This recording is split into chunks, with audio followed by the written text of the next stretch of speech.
안녕하십니까. 정통에듀의 대표 김한기 교수입니다. 자, 2024년도 2회차 정보통신 산업기사 필답 문제를 해설해 보도록 하겠습니다. 이번 시험 난이도는 중상 정도 되는 것 같아요. 난이도가 있다고 생각하면 좀 어려울 것 같고요. 또 문제를 분석해 보면 그렇게 어렵지도 않은 그런 문제였던 것 같습니다. 충분히 합격 가능한 점수가 나올 법한 문제 난이도였다, 이렇게 생각되어져요. 그래서 기간을 두고 이제 충분히 공부하신 분들은 합격 점수 이상의 점수를 충분히 얻을 수 있는 난이도였고요. 기간이 좀 짧아서 충분한 공부 시간을 갖지 못하신 수험생분들은 조금 어려웠을 법한 문제였던 것 같습니다. 그래도 이제 기출문제에 많은 문제가 좀 나온 편이었어요.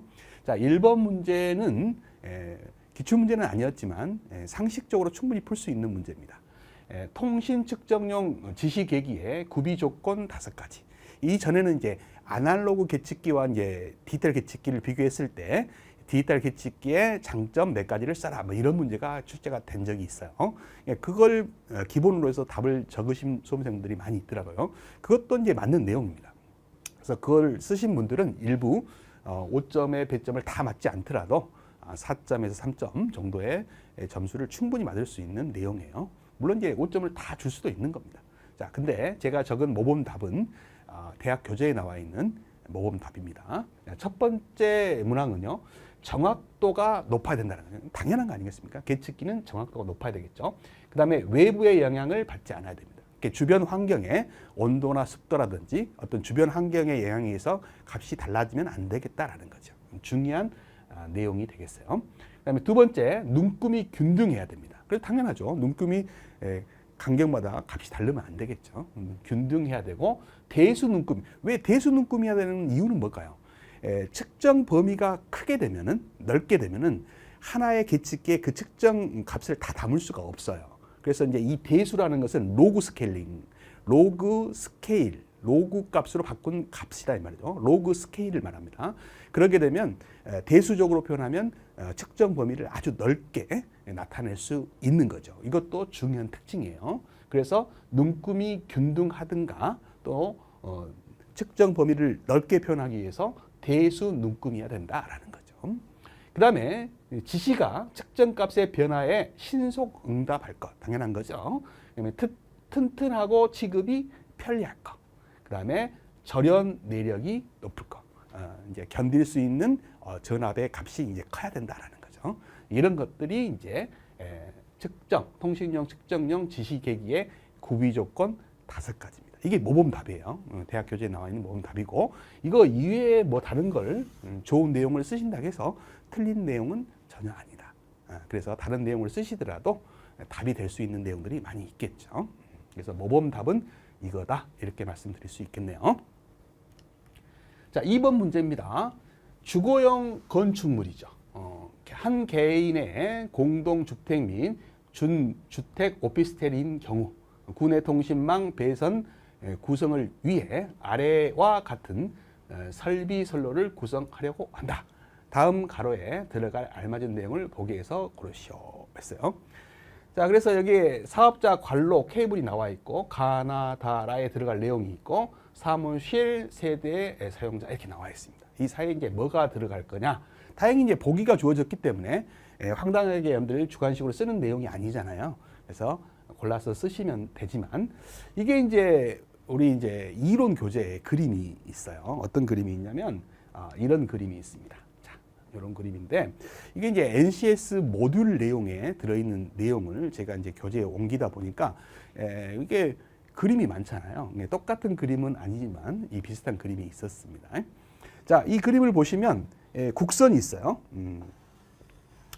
통신 사업자가 보내온 선이죠. 이 선으로부터 이제 들어오면 분계점이 있습니다. 그래서 통신 사업자와 구내 통신망이죠.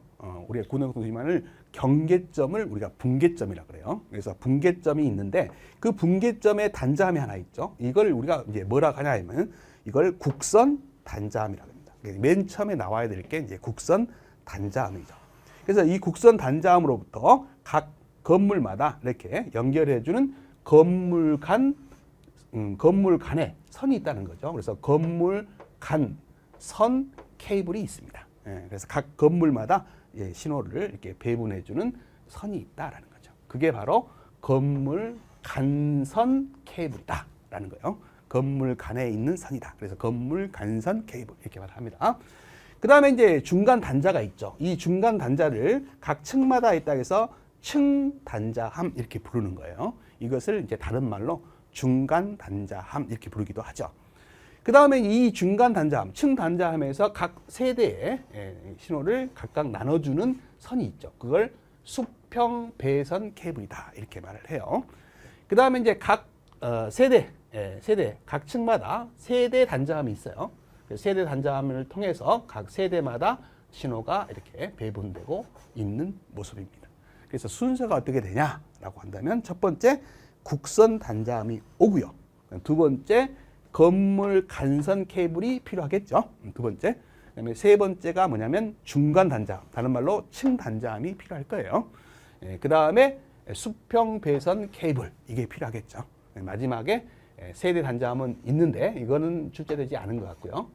이거 하나, 그 다음에 둘, 세 가지를 골라 쓰시면 될 것 같습니다. 하나, 둘, 셋, 그죠? 그 다음에 네 가지죠. 네 가지를 순서적으로 배열하시면 될 것 같습니다. 그래서 이제 원위치로 간다면 사업자 갈로 우리가 케이블이 이제 오면 국선이 오면 첫 번째로 와야 되는 게 뭐예요? 국선 단자함이 와야겠죠. 그 다음에 뭐가 있어야 돼요? 건물 간선 케이블이 있어야겠죠. 나에는 건물 간선 케이블이 와야 돼요. 그 다음에 이제 중간 단자함이 있었죠. 중간 단자함. 그 다음에 이제 세대함까지 뭐가 있었어요? 수평 배선 케이블이 있었죠. 그래서 수평 배선 케이블이 와야 될 것 같습니다. 그래서 세대 단자함을 통해서 각 사무실이나 세대 사용자에게 보내지는 겁니다. 그래서 이런 순서가 모범 답이 되겠습니다. 자, 3번입니다. IP 버전 4 주소에서 A 클래스의 IP 주소 수를 물어보고 있습니다. 자, 이 문제는 얼핏 봤을 때 호스트 개수를 구하라고 했는지 IP 전체 개수를 구하라고 했는지가 좀 헷갈렸어요, 문제가. 의미상 다시 자세히 보니까 IP 주소 수를 구하라는 것은 사용 가능한 호스트 개수를 구하라는 것 같지는 않아요. IP로 쓸 수 있는 전체 경우 수를 구하라는 것 같아요. 그래서 답을 좀 수정을 했어요. 자, 우리가 이제 A 클래스가 있고요. 자, B 클래스가 있죠. IP 버전 4에는 C 클래스도 있고. 자, D나 E는 D는 멀티캐스트용으로 쓰고요. E는 이제 차세대 연구용으로 남겨놓은 거죠. 그래서 우리가 사용할 수 있는 주소는 A 클래스, B 클래스, C 클래스예요. 그래서 IP 버전 4는 총 32비트 주소 체계죠. 그 32비트를 4구역으로 나눠요. 그래서 이제 점으로 구분하죠. 다트로 구분하는데 하나당 8비트로 되어 있습니다. 이렇게 하나당 8비트로. 그래서 4구역으로 나누죠. 48에 32비트로 되어 있잖아요. 그래서 첫 번째 이 구역을 우리가 A 클래스는 네트워크 주소로 써요. 나머지는 모두 다 이제 호스트 주소로 쓸 수 있는 거죠. 이렇게.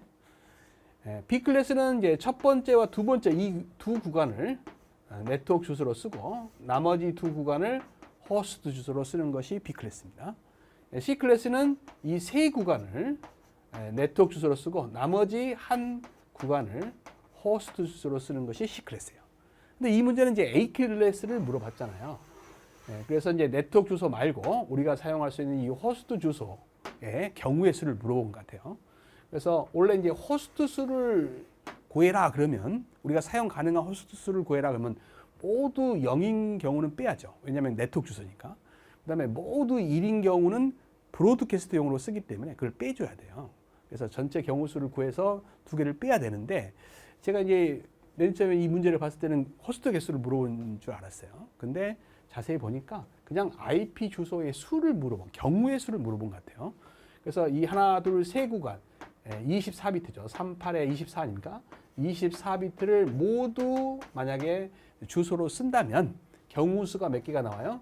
이진수니까 2에 24승 경우가 나오죠. 그래서 답은 이렇게 2의 24승으로 계산해서 이와 같이 답을 해 주시는 게 맞는 것 같아요. 만약에 이 문제가 제가 해설에 달았는데 사용 가능한 호스트로 쓸 수 있는 주소의 개수를 물어봤다면 모두 0인 경우와 모두 1인 경우를 빼야 돼요. 그래서 2개를 빼야 된다 이 말이죠. 그러면 이와 같이 2개를 빼게 되면 여기서 2를 빼야 되니까 이렇게 답을 하시면 될 것 같습니다. 그래서 이제 제가 맨 처음에 문제풀이 했을 때는 호스트 개수를 구하라는 줄 알고 제가 이걸로 답을 생각을 했는데 자세히 보니까 호스트 수를 물어본 게 아니라 그냥 경우의 수, IP로 쓸 수 있는 경우의 수를 물어본 것 같아요. 그래서 총 24비트니까 이와 같은 경우가 나온다. 이렇게 답을 하시는 게 맞는 것 같습니다. 4번 문제로 갑니다. 자, 아래 질문에 답하시오. 8점 문제네요. 이거는 이제 보너스 문제 같아요. 기존에 나왔던 기출 문제죠.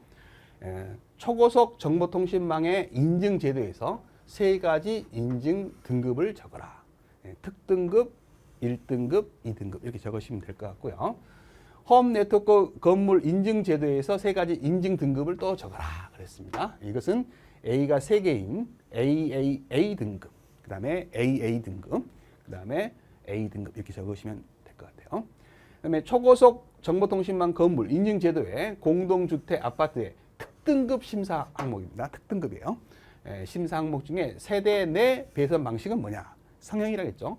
이거는 등급에 상관없어요. 특등급이든 A 1등급이든 2등급이든 간에 다 성형입니다. 그래서 제가 예상했던 문제가 출제가 됐다 그랬죠. 이게 오래전에 제가 출제 예상을 했던 문제입니다. NCS 모듈에서 이제 출제 경향을 분석해서 교재를 만들 때 낼 만한 게 거의 없어요. 왜냐하면 너무 어렵기 때문에 다양한 걸 낼 수가 없잖아요. 근데 요건 딱 내기가 적합하더라고요. 그래서 그때 이 성형 배선은 꼭 외워라 그랬는데 그동안 계속 안 나왔어요. 몇 년간 안 나오다가 요 근래에 계속 나왔어요. 그래서 전회차에 때 나왔던 문제였어요. 이것도. 그것을 한목에 이렇게 출제된 겁니다. 그래서 이게 새로운 문제는 아니고 과거에 나왔던 문제들을 여러 가지 형태를 한 번에 낸 문제다. 이렇게 볼 수 있는 거죠.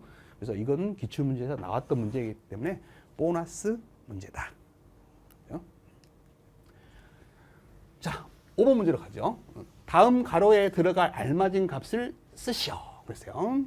요게 이제 우리 교재에 이게 있습니다. 제가 교재에서 이제 발췌를 해왔는데 기출 문제에 없다 보니까 우리 법규에 나와 있던 문항인데 정리를 해놨는데 저도 이제 예상은 못했어요. 그러나 이제 교재에 있는 내용이다라는 겁니다. 자, 가로 안에 들어갈 알맞은 값을 쓰시오. 그랬습니다. 방송통신 설비의 기술 기준에 관한 규정에서 의거해서 평형회선은 회선 상호 간 방송통신 콘텐츠의 내용이 혼입되지 아니하도록 두 회선 사이의 근단노화 또는 온단노화의 감쇄량은 68데시벨 이상이어야 됩니다. 그래서 이게 우리 교재에 이게 법규 내용을 정리한 파트에 있는 건데 예상은 제가 못했어요, 사실. 그러나 이게 있다. 이제 앞으로 이제 계속 나오겠죠. 정리를 하셔야 됩니다. 이제 법규 내용이 이렇게 적혀 있습니다. 그 중에 이거를 가로치기로 낸 거죠. 그래서 누와 평형회선은 회선 상호 간 방송통신 콘텐츠의 내용이 혼입되지 아니하도록 두 회선 사이의 근단노화 또는 온단노의 감쇄량이 68데시벨 이상이어야 한다.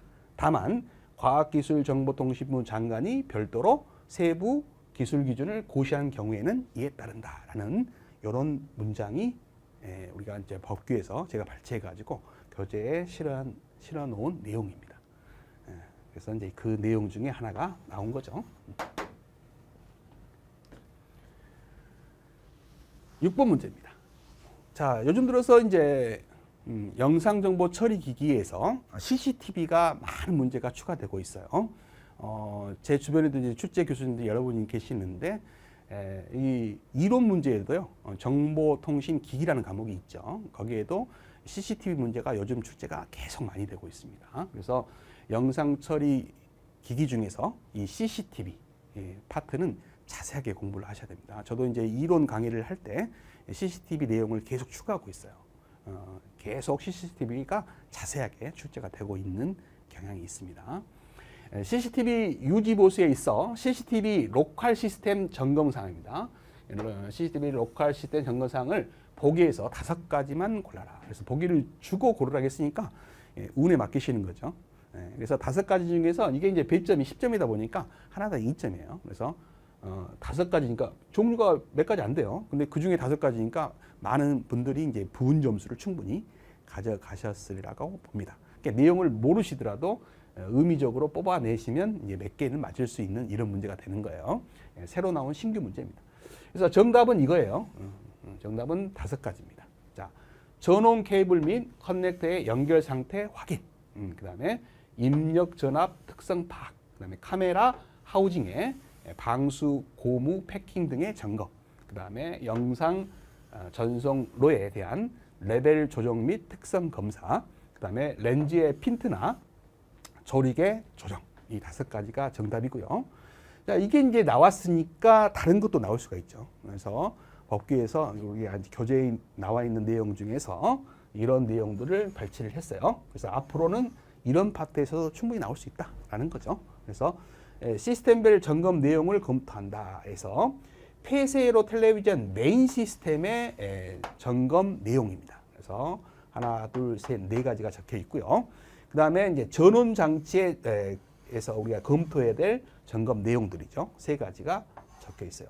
그래서 이게 나왔기 때문에 같이 있는 법규 내용들이거든요. 그 중에 하나가 나온 거니까 다음에는 여기에서도 나올 수 있다라는 거죠. 그래서 다음에 시험 보실 분들은 이제 여기만 공부하시면 안 되고 이런 것도 이제 같이 공부해 주셔야 될 것 같습니다. 12번으로 가겠습니다. 자, 정보통신 시설물의 인계 인수 시 발주자에 제출되는 현장 문서에 포함되어야 할 3가지를 쓰시오. 이제 가지가 이렇게 6가지가 있습니다. 준공 사진첩, 그 다음에 준공 도면, 품질 시험 및 검사 성과 총괄표, 그 다음에 기자재 구매 서류, 시설물 인계 인수서, 기타 발주자가 필요하다고 인정되는 서류, 이런 것들이 이제 포함돼야 된다라는 겁니다. 이 중에서 3가지 쓰라 했으니까 뭐 이 3가지를 제가 모범 답으로 적었습니다. 이 6가지 중에서 3가지를 쓰시면 될 것 같아요. 자, 13번입니다. 다음은 CCTV 설비 및 방범 설비의 설계서 내용 중 설계 설명서, 과거에는 시방서라고 불렀던 설계 설명서 일부이다. 다음 가로 안에 들어갈 알맞은 단어를 쓰시오. 했네요. 5점이나 줬어요. 간단한 문제를. 이건 법리를 공부하시지 않으셔도 대충 읽어보시면 답을 적을 수 있을 것 같아요. 본 공사와 관련하여 설치되는 시설, 장비의 운영체제, 시스템의 구성 등 시공 중에 취득한 사실, 기밀이죠. 시공 중에 취득한 어떤 기밀이 있을 때 대해서 뭐를 철저하게 해야 된다. 기밀 누설을 하면 안 되죠. 그래서 여기에 들어갈 것은 이제 보완이 들어갈 거예요. 사실에 대해서 보완을 철저히 해야 한다라는 거죠. 그래서 이제 법리 나와 있는 문장은 이거예요. 본 공사와 관련하여 설치되는 시설, 장비의 운영체제, 시스템의 구성 등 시공 중에 취득한 사실에 대하여는 보완을 철저하게 해야 한다라는 이런 법리에서 따온 문제입니다. 7번 문제로 가죠. 다음 가로 안에 들어갈 값을 쓰시오. 그랬어요. 이것도 이제 기출문제에 있는 문제죠. 통신 관련 시설의 접지 저항은 15ohm이죠. 가장 출제가 많은 문제 중에 하나예요. 이하를 기준으로 한다. 단, 철탑에 전주 등에 시설한 이동통신용 중계기의 접지 저항은 100ohm 이하로 할 수 있다. 그래서 15ohm과 100ohm이 들어갔습니다. 자, 이렇게 해서 17문제를 다 풀었습니다. 근데 이제 보시면 알겠지만 기출 문제에 나온 문제만 철저하게 공부하셔도 충분히 합격 가능한 점수가 나올 법한 난이도죠. 그래서 시간을 두고 실수하지 않고 답을 하신 분들은 충분히 합격 점수를 가져갈 만한 난이도였다. 이렇게 보여집니다. 자, 고생하셨습니다.